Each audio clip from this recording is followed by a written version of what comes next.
Hello అండి, అందరికీ నమస్కారం. నేను మొన్న నార్వే వెళ్ళానని మీ అందరికీ తెలుసు కదా. ఇదేనండి నేను ఎక్కిన షిప్. అసలు ఇది షిప్‌లా అనిపించట్లేదు కదా, ఏదో నా ముందు బిల్డింగ్ ఉన్నట్టు అనిపిస్తుంది. చూడండి, ఎమర్జెన్సీ కోసం చిన్న చిన్న పడవలు కూడా ఉన్నాయి. నేనైతే ఈ క్రూయిజ్ షిప్‌ని ఐడా వెబ్సైట్ నుంచి బుక్ చేసుకున్నాను. అండ్ నా ట్రిప్ కీల్ పోర్ట్ నుంచి స్టార్ట్ అయింది. బోర్డింగ్ పాయింట్ మనం చూస్ చేసుకోవచ్చు ఎక్కడి నుంచి ట్రావెల్ చేయాలి అని.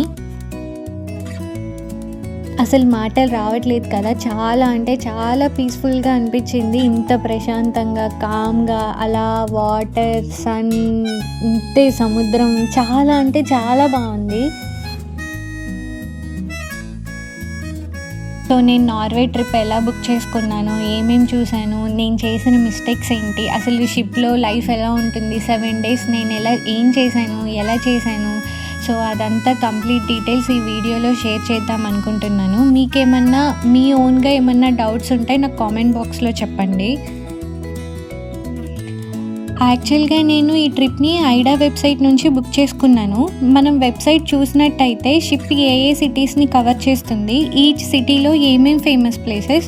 ఎందుకంటే మనకి చాలా తక్కువ టైం, ఆల్మోస్ట్ ఒక 7 to 8 hours ఏమో మనం ఈచ్ సిటీని ఎక్స్ప్లోర్ చేయొచ్చు. ఆ 7 to 8 hoursలో ఏమేం కవర్ చేయొచ్చు అని చెప్పి కంప్లీట్గా ట్రిప్ డీటెయిల్స్ అన్నీ వెబ్సైట్లోనే ఉంటాయి. లేదు మనం ఓన్గా చేసుకోలేము, మనం చూడడం కష్టమవుతుంది, లేదంటే కన్ఫ్యూజ్ అయిపోతూ ఉంటాం, అలాంటి ప్రాబ్లమ్స్ ఏమన్నా ఉంటే ఐడా వాళ్ళే అక్కడ తీసుకొని వెళ్తారు. వాళ్ళకి ఓన్గా ఇలా బస్సెస్, వెహికల్స్ అలా అరేంజ్ చేస్తారనమాట. కాకపోతే దానికి మళ్ళీ ఎక్కువ పే చేయాల్సి వస్తుంది. క్రూయిజ్ షిప్ మొత్తం 12 floors ఉంది. ఇది పైకి వెళ్ళిన తర్వాత దీన్ని డెక్ అంటారనమాట. మనం ఈ డెక్ మీదకి వచ్చిన తర్వాత వ్యూ ఇలా ఉంటుంది.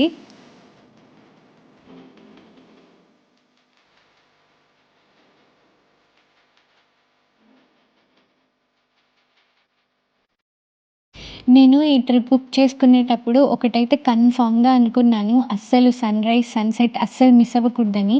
సో మరి మనకు ఆ టైమింగ్స్ ఎలా తెలుస్తాయి అంటే ఎవ్రీడే రిసెప్షన్‌లో కానీ, లేకపోతే మనం ఫుడ్ తినే దగ్గర, రెస్టారెంట్స్‌లో ఎక్కడైనా కానీ ఒక ఇన్ఫర్మేషన్ స్టాండ్ ఉంటుంది. అందులో బుక్లెట్స్ ఉంటాయి. సో నేను అదైతే కన్ఫామ్‌గా తీసుకొని సన్‌రైజ్ టైంకి పైకొచ్చేసేదాన్ని.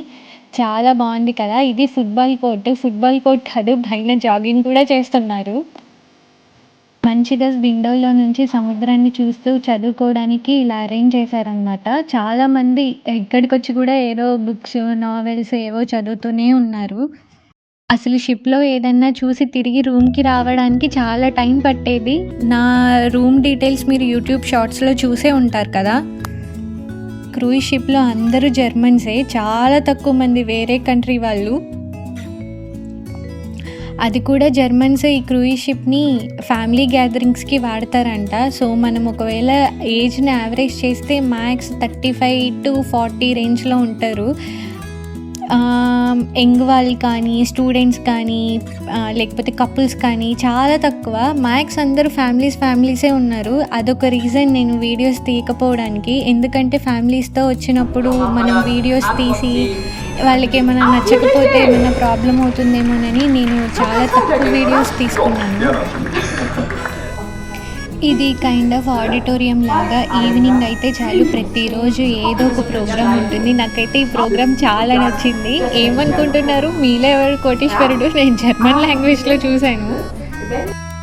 నేను ఇదే ఫస్ట్ టైం టీవీ షోస్ని లైవ్లో చూడడం, అది కూడా మీలో ఎవరు కోటీశ్వరుడు. నార్మల్గా ఫోనే ఫ్రెండ్, 50-50 లేదంటే పోల్, ఏవో 3 ఆప్షన్స్ ఉంటాయి కదా. నేనైతే ఈ గేమ్ షోని ఘోరంగా సూపర్గా ఎంజాయ్ చేశాను. ఈవినింగ్ అయితే చాలు ప్రతిరోజు ఏదో ఒక ప్రోగ్రామ్ ఉంటుంది ఎంగేజ్ అవ్వడానికి. గేమ్ షో, లేదంటే ఇలాంటి మీలో ఎవరు కోటీశ్వరుడు, తర్వాత డ్యాన్స్ షో, అలా. నేనైతే ఫస్ట్ టైం ఇలాంటి లైవ్ షోస్ అన్నీ చూడడం నేనైతే చాలా అంటే చాలా ఎంజాయ్ చేశాను. అంతా బాగానే ఉంది. మరి ఫుడ్ డీటెయిల్స్ ఏంటి, ఫుడ్ అక్కడ ఏం పెట్టారో, ఏం తిన్నారో, ఎలా ఉంది టేస్ట్ అని అంటారా? అక్కడ మ్యాక్స్ ఫుడ్ కిచెన్లో అయితే వర్క్ చేసేది ఫిలిపియన్స్ అండ్ మన వాళ్ళే, ఇండియన్సే. ఎంత ఇండియన్స్ చేసినా మనలా ఎందుకు చేస్తారు, వాళ్ళ టేస్ట్కి తగ్గట్టు చేస్తారు కాబట్టి నాకంతేం అనిపించలేదు ఫుడ్. కాకపోతే చాలా ఐటెమ్స్ ఉన్నాయి. ఎంత తిన్నా, ఏం తిన్నా అంతా ఫ్రీ. అండ్ ఫుడ్ ప్రైస్ కూడా మన టికెట్ ప్రైస్‌లోనే ఇంక్లూడెడ్. ఇంకొకటి ఏంటంటే, నేను చేసిన మిస్టేక్ మీరు చేయకండి. ఫుడ్ అంటే గుర్తొచ్చింది.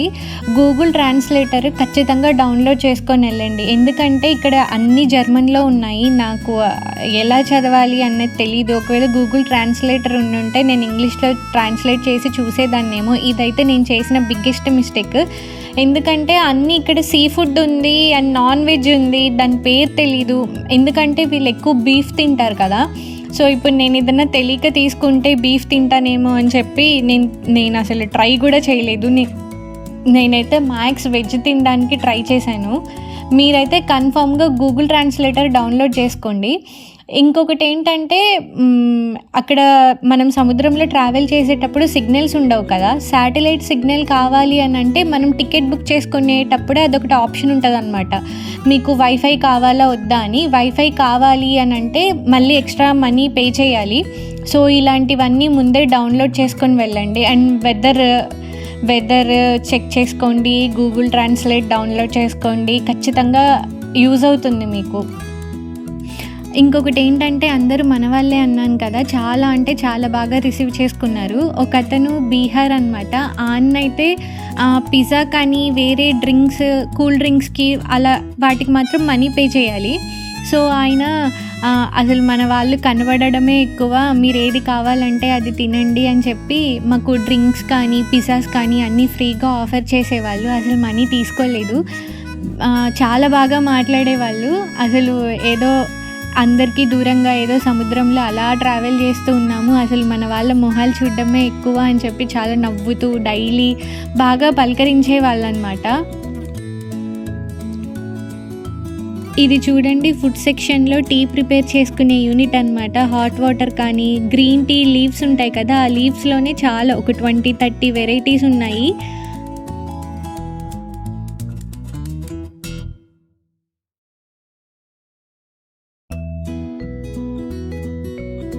నాకు తెలిసి మోస్ట్లీ ఇవేనండి ఫుడ్ డీటెయిల్స్. అండ్ మనకి ముందే ఈరోజు ఏముంటుంది ఫుడ్ అని చెప్పి ఇన్ఫామ్ చేస్తారు. ఒకరోజు ఏషియన్ థీమా, లేకపోతే Italian or Chinese theme, Japanese theme, అలాగా అన్నీ ఏమేమి ఉంటాయో అన్నీ మనకి చెప్తారు. చూడండి, నేను ఇక్కడ ఒక అబ్బాయితో టేబుల్ టెన్నిస్ ఆడుతున్నా, వాడు నాకు నేర్పిస్తున్నాడు ఎలా ఆడాలో. బాబోయ్, ఇక్కడ పిల్లలతో చాలా జాగ్రత్తగా ఉండాలి. వీళ్ళకి అసలు అన్ని గేమ్స్ చిన్నప్పటి నుంచే, ఎప్పుడు చదువుతారో తెలియదు కానీ గేమ్స్లలో అన్నిట్లలో పర్ఫెక్ట్ ఉంటారు.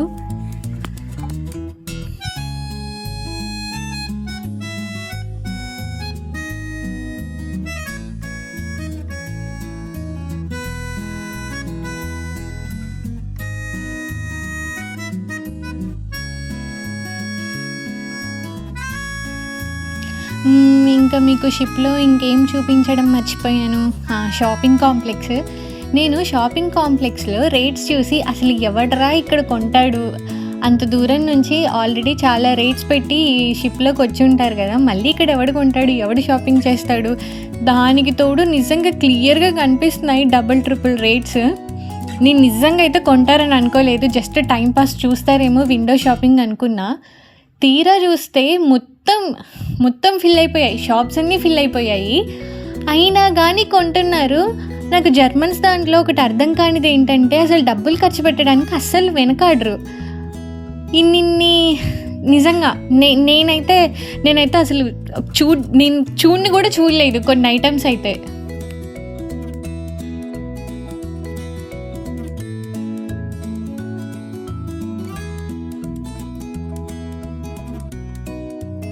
ఇంకొకటి ఫోటోషాప్ అని ఉంది, ఫోటోషూట్ కూడా చేస్తారంట.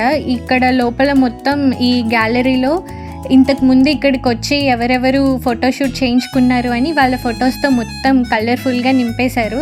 ఫొటోస్ అయితే ఎందుకు బాగో, ఆబ్వియస్గా చుట్టూతో సముద్రం, చాలా బాగున్నాయి ఫొటోస్ అయితే. మీరేమన్నా ఫోటోషూట్ చేయించుకోవాలి అనుకుంటే ఖచ్చితంగా ఈ ప్లేస్కి వెళ్ళండి. సో మొత్తానికి ఇదేనండి షిప్ డీటెయిల్స్, షిప్లో ఏమేమి ఉన్నాయి అని చెప్పేసి. సో ఈ వీడియోని మీకు నచ్చినట్టయితే సబ్స్క్రైబ్ చేయడం మర్చిపోవద్దు. Bye bye.